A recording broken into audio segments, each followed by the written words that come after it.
Now, this is not a sports book, but there's quite a few sports stories in the book, but there's method in our madness.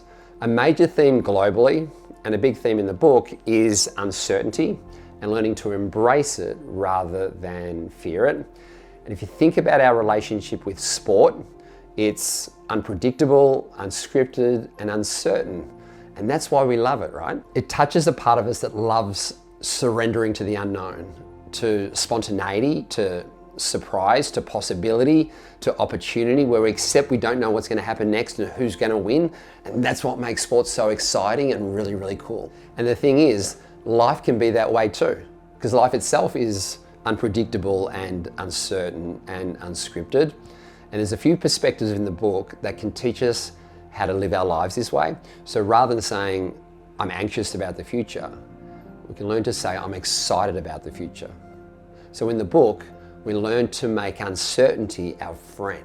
Now, truly understanding vulnerability helps, but so too does tapping into the magical art of dreaming, which is why as humans, we have this thing above our heads called imagination. But a really big way to embrace uncertainty, and a big theme in the book, is learning to believe in our potential and then trust that if we keep chipping it away, things will work out. Because that unlocks courage. And while we can't control the future, we're not that good, we can control our relationship with the future. And that changes everything. It makes life this beautiful adventure and this experiment into the unknown.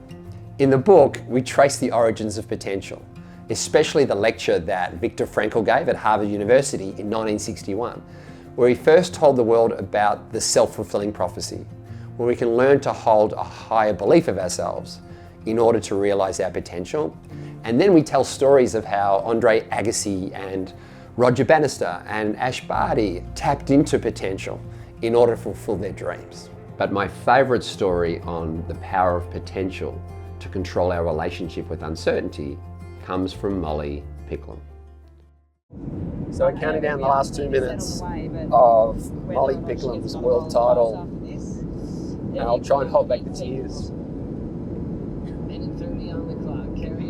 5, 4, 3, 2, 1. A surfer that's been fearless in the heaviest waves.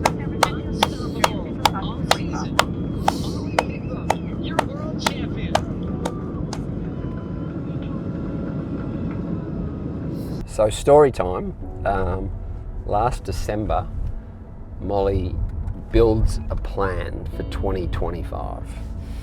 And the plan included processes, diet, fitness, team, skill set, mindset, and then put the plan in place. And then in Hawaii, to start the year, she was going through a tough time for a whole range of reasons. And the acceptance work that she was doing wasn't clicking in, especially accepting the things she couldn't control, accepting herself, accepting where she's at. Sometimes when we struggle with acceptance, there's things we're not admitting. The great athletes or the great humans have an appetite for the truth, to ask themselves, what am I in denial of? So she developed a just admit it list, and she's the first athlete that I've seen to develop a just admit it list. Because she had to just admit that she was scared. She also had to admit that she wanted to be a world champion. Yes. So she developed a just admit it list, and that got her into the acceptance zone. And then she went on to have an incredible couple of weeks in Hawaii and then at the wave park. And it started to click in. So she had confidence in her skills, and she had acceptance of the things she couldn't control. The one thing she didn't have was belief, and I think that was the missing link. Once she developed belief that she was already worthy just as she is, no matter what. So whether she wins or loses, it doesn't really matter, she's okay. And the second belief was to believe in her potential and trust that she'll find her way through. And it means her relationship with uncertainty goes from one of anxiety to excitement. I think you saw today in that second and third heat, a little girl who was just so frothing to see what was possible. And it doesn't always happen, obviously, because you can't control, but a beautiful Eleanor Roosevelt quote, The future belongs to those who believe in the power of their dreams. Was there any doubt with the time that you had to wait through the lay days, feeling under the weather? Was there any doubt that this wasn't going to happen today? Oh, there was so much doubt. I feel like it's what raises a champion, and you got to step up and rise above that. And yeah, I just kept true to trusting in the unknown, and I'm so grateful that it panned out. And of course, after the first heat, I just like swallowed it and took what I could, and just went out there and just honoured my beliefs and went after it.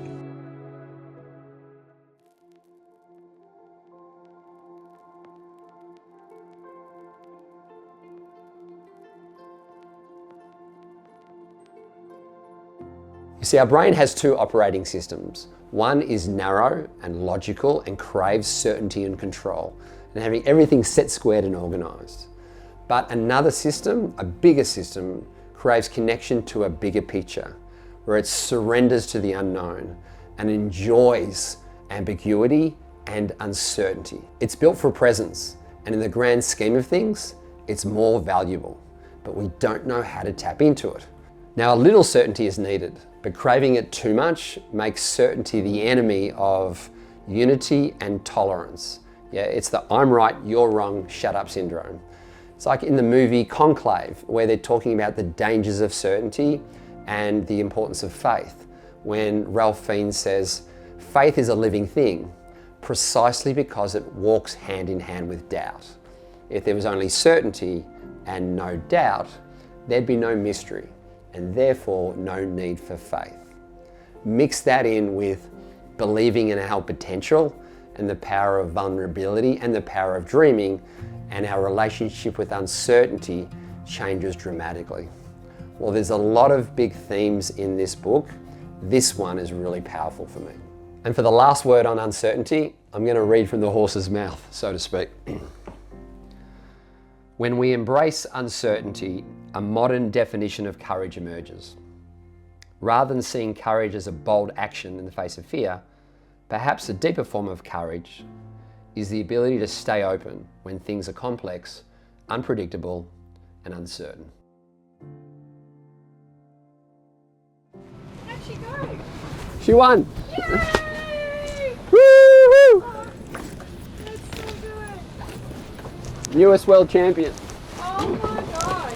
Thank God for Qantas Wi-Fi too. Well, we're all part of it. Totally. You can tell us that you had the whole crew. Totally. Yeah. Thanks for the positive vibes. Congratulations. Oh, thank you. Thank Unreal. you so much.